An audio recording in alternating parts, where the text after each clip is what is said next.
Hey everyone, and welcome back to Foundations of Self. So glad you're here with us. This is the show where, we just dive into what truly builds and also what can sometimes break our inner world. I'm Isabella, and I'm just so excited to chat today.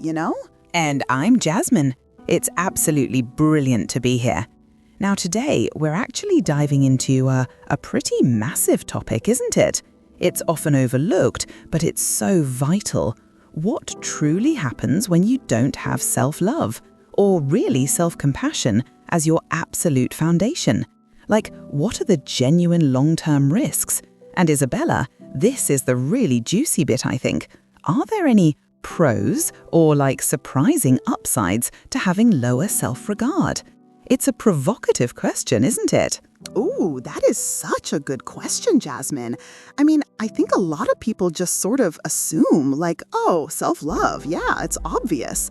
But you're right. Having a really shaky or even a totally missing foundation of it can seriously impact your thoughts, your emotions, even your daily life.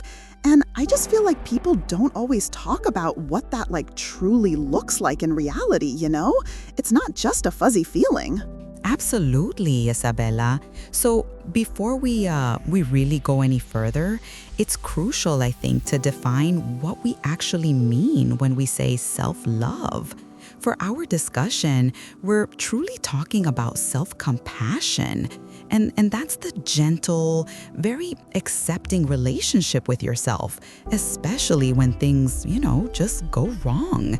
It's a concept so well studied by the incredible psychologist Dr. Kristin Neff. She actually defines self-compassion as treating yourself with kindness, recognizing your shared humanity, which is a huge point, and being truly mindful when you're facing your own personal flaws. It's quite profound, really. Right. And I love that distinction, Jasmine, because that's totally different from what we typically call self-esteem, right? Which is, it's more about evaluating your worth. Self-esteem, it can totally go up or down depending on your success or social approval or even just, comparing yourself to others. And what Neff and her colleague Ruth Vonk found in this really big study, they showed that self-compassion is actually more stable over time than self-esteem. It's less tied to all that external validation, which is honestly a game changer. It really is a game changer, isn't it? That distinction, I think, honestly, it just sets the stage. Because when someone truly lacks that self-love or self-compassion, they might lean so heavily on, self-esteem or heck, even self-criticism, which, that has its very own set of trade-offs. And those aren't always positive, are they? So, Jasmine, let's just jump right into it. What are some of those real, tangible risks when self-love isn't your foundation? You mentioned trade-offs, and I'm curious, what does that actually look like for someone day to day? Oh, Isabella, there are quite a few, honestly, and some are genuinely serious. One of the biggest downsides, based on Dr. Neff's work, is emotional instability and self-worth fluctuation. Without self-compassion, your self-worth can swing so dramatically. Self-esteem often hinges on external approval, so a poor day or even a small failure can really shake you to your core. Neff's research clearly shows self-compassion offers far more emotional resilience and a steadier sense of self-worth than self-esteem alone ever could. Wow. So it's not just about feeling bad, it's about an unstable foundation, right? And that connects to another big one, the higher risk of self-criticism, shame, and honestly, mental health issues. Without that inner kindness, failure or imperfection immediately triggers really harsh inner criticism. And that self-judgment, it fuels rumination, anxiety, and depression. Neff's research links self-compassion to reduced anxiety and depression because it replaces that self-judgment, which is so important. And speaking of that lack of acceptance, Isabella, it leads directly to increased social comparison and what we call ego defensiveness. Neff and Vonk found that low self-compassion or unstable self-esteem correlates with far more social comparison. You know, always looking over your shoulder, checking what others are doing. And it links to a greater need for cognitive closure, essentially needing to feel right and being pretty unwilling to tolerate uncertainty. That's a tough way to live, always measuring yourself against everyone else. Oh, that makes total sense. Like, if you don't feel solid inside, you're always looking outside to gauge yourself, right? And I bet that totally ties into poorer coping with mistakes and failures. Like, if you lack self-love, making a mistake can trigger so much shame or guilt, or even like self-punishment instead of just learning. How can you grow if you're just beating yourself up, you know? Exactly. It's such a vicious cycle. Neff argues that self-compassion provides this wonderful safe base to acknowledge error, take responsibility, and then genuinely grow, rather than just hiding from it or constantly defending. People with low self-compassion often avoid risks or new challenges. Why? Because of that deep fear of failure, coupled with a complete lack of a forgiving inner voice. It's truly debilitating, honestly. So, we've talked about the emotional and mental toll, but does this lack of self-love, does it affect our physical well-being too? Are there actual physical health and self-regulatory risks that come into play, Jasmine? Oh, absolutely, Isabella. It's all so interconnected. Time magazine actually cited research linking self-compassion to healthier lifestyle behaviors. We're talking better sleep, healthier eating, more consistent exercise, all those crucial things. Conversely, without self-compassion, you might simply neglect self-care. You could dwell on failures or engage in unhealthy coping mechanisms, which, just perpetuate that cycle of negativity. It's a domino effect, truly. That makes so much sense. If you don't value yourself, why would you take care of your body, right? And what about our connections with others? Does missing self-love lead to less authentic relationships or connections? It absolutely does. According to PsychAlive, people who cultivate self-compassion tend to have far more caring relationship behaviors. They show less anger, more emotional intelligence, and just better connection overall. Without that, low self-love can lead to defensiveness, less vulnerability, and sadly, far more relational conflict. So you're right, Isabella. Lacking self-love doesn't just hurt your internal life. It affects how you connect with others, how you handle stress, and how stable your very sense of self truly is. Now, Isabella, here's that provocative question we touched on earlier. Can there actually be upsides when self-love isn't strongly developed? Short answer, yes, in some very narrow ways. But there are incredibly important caveats we just have to acknowledge first, right? Ooh, this is fascinating. I can totally see people thinking, well, if I'm hard on myself, it makes me better. So tell me, what are these pros that aren't really pros? Exactly. So first point, motivation from criticism or self-pressure. Some people with low self-compassion but really high self-criticism, they push themselves relentlessly. They might achieve a lot because they're genuinely afraid of failure, or they just constantly feel they're never good enough.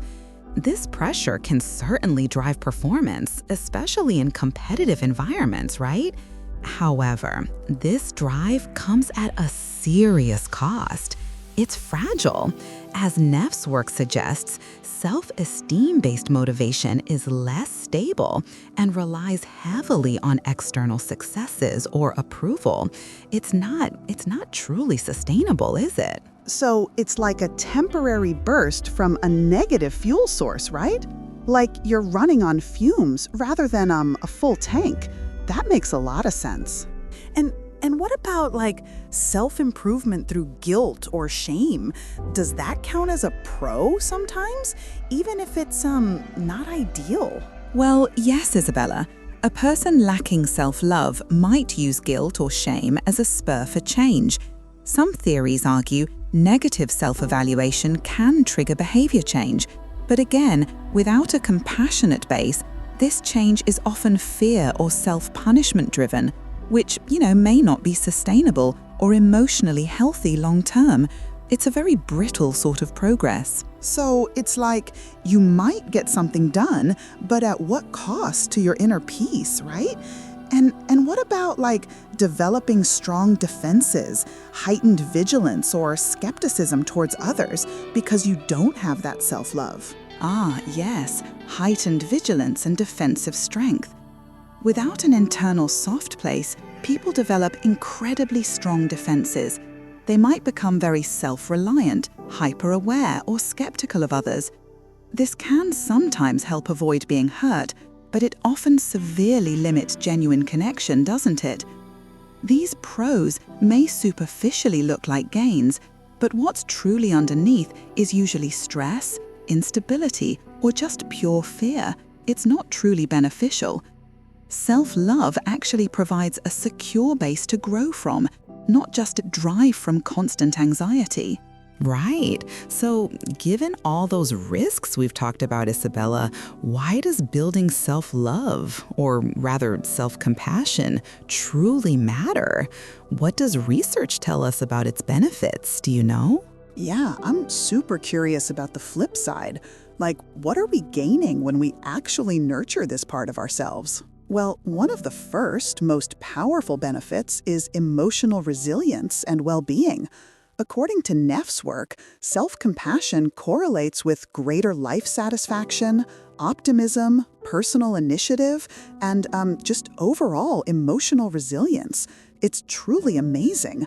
Her 2023 review in the Annual Review of Psychology describes a 6-element model of self-compassion: self-kindness, common humanity, and mindfulness, and their opposites, of course, all of which, unequivocally support mental health. It's not just a feeling, it's a robust psychological construct. Wow. So it's like a proactive way to build yourself up, not just react to challenges. And you mentioned stability earlier. Does self-compassion give you like a more stable sense of self-worth than just self-esteem? Oh, absolutely, Isabella. It really does. As we mentioned earlier, Neff and Vong's study clearly showed that self-compassion produced far more stable feelings of self-worth over time than self-esteem alone. So a less reactive self-worth means you're just less vulnerable to life's inevitable ups and downs, which is just so liberating, isn't it? It's like having, a steady anchor within yourself. And then there's better health and self-regulation. Research, including work reported by Time, actually links self-compassion with better health behaviors, more consistent exercise, better sleep, and more effective stress management.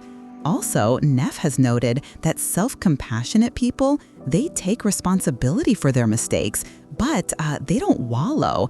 They correct course thoughtfully, which is just incredibly healthy. That's amazing. So it's not just about like feeling good mentally, but it actually translates into taking better care of your physical self and even like handling mistakes in a healthier way. That's really powerful. And what about our relationships, Jasmine? Does self-compassion actually make us better partners or friends? Like improved relationships and connections? Oh, absolutely, Isabella. Self-compassion fosters far more caring, supportive interactions. People with it show less anger, more emotional intelligence, and genuinely stronger connection. Because self-compassion reduces defensiveness, it helps you show up more authentically and vulnerably in relationships. It's like, when you're kind to yourself, you're naturally kinder to others. And crucially, it helps in resisting narcissism and comparison. Neff's research indicates that high self-esteem without compassion often leads to narcissism and a need to compare. Self-compassion, on the other hand, doesn't require you to feel better than others. It promotes humility, acceptance, and a deep inner security. It's truly foundational for healthy relating. Wow. So it's like if you're truly secure within yourself, you don't need to put others down or compare yourself. You can just be present and authentic. That's such a beautiful outcome. Okay, Jasmine, this has been so insightful. So for someone listening who realizes they lack self-love or self-compassion, what can they do? Where do we even begin? What are some evidence-based suggestions? That's the absolute best question, Isabella. So point 1, and it's a big one, practice self-compassion exercises. Try the 3 core components of self-compassion: self-kindness, common humanity, and mindfulness. According to Neff, you can start by gently recognizing when you're suffering, reminding yourself that suffering is part of being human, and just being mindfully present. There are guided meditations, self-compassion writing exercises, and so much more on selfcompassion.org, which is Dr. Neff's own site. It's brilliant. And then, related to that, cultivate mindfulness. Mindfulness truly helps you notice when you're being self-critical rather than being totally immersed in it. This awareness is absolutely critical for building self-compassion, It's like taking a step back and observing yourself with a kinder eye. Okay, so actively trying those exercises and just being aware of my thoughts, not getting totally swept away. That makes so much sense. Precisely, Isabella. And then a third practical step, reframe your self-talk. When you make a mistake, practice responding the way you would to a dear friend. Instead of, I messed up, I'm worthless, try something like, that was hard. Many people struggle. I can learn from this. This kind of self-kindness is truly at the very heart of self-compassion. It's a game changer for your inner dialogue. And then a fourth point, build connection and community.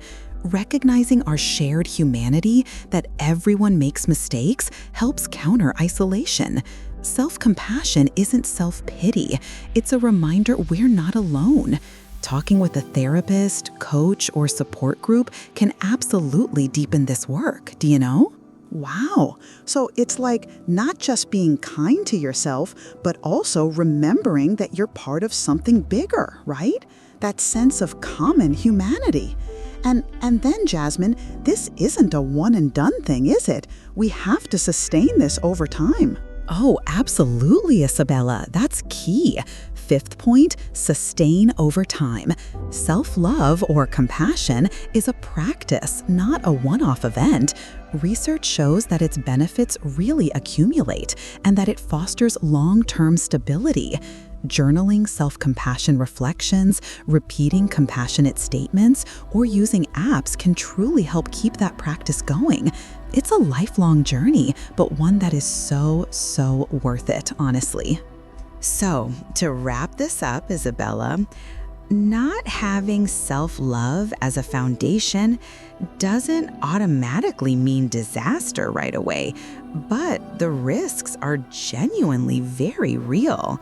Emotional instability, harsh self-criticism, reactive self-worth, physical health consequences, and relational issues. These are really not small costs to bear, are they? No, they're absolutely not small. And on the flip side, building self-love, especially in the form of self-compassion, it really offers a steadier, much more resilient sense of self. It doesn't mean ignoring your flaws or never improving, It means loving and supporting yourself through that entire process. Exactly. If anything we've discussed today resonates with you, starting this journey towards self-compassion might just be one of the most important investments you ever make. It's truly transformative. Thanks so much for tuning in to Foundations of Self, everyone.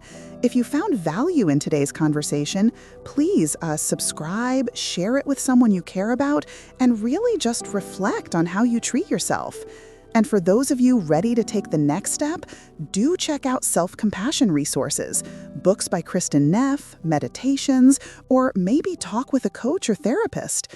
It's worth it. Until next time, everyone, may you treat yourself with kindness.